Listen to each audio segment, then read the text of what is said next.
kanë një objekt që është ndërtuar në fillim të shekullit. Është një shtëpi private, e pak më diskutuar gjatë këtyre viteve, formë identitetit historik të shtëpisë. Është ngjitur me kalam muret rrethues, pa muret rrethues të themi, në kalam, në Durrës, në Lagjen 1. Dhe shtëpia ime shembet vetëm për t'i lënë hapësirë për lishtje, ndërkohë që nga ana tjetër këtë muret rrethuesit është lëlishtja. E kuptoj. Që ta bëjnë lëlishtja nga ana tjetër. Pra, kjo është shtëpi shekullore kjo juaj, mbi 100 e ca vjeçare apo jo? Po, është një shtëpi shekullore. Shtëpia juaj disponon dokumente? Jeni ligjërisht në rregull? Po. Po, babai e ka bërë në 81-shën. Babai ka lindur në Durrës, po në atë zonë.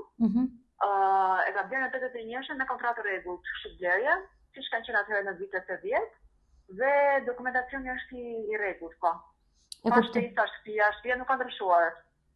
Domethënë, si në vitet kur është ndërtuar, tani mund të jenë bërë modifikime të vogla, po pa dalë nga konturat e saj.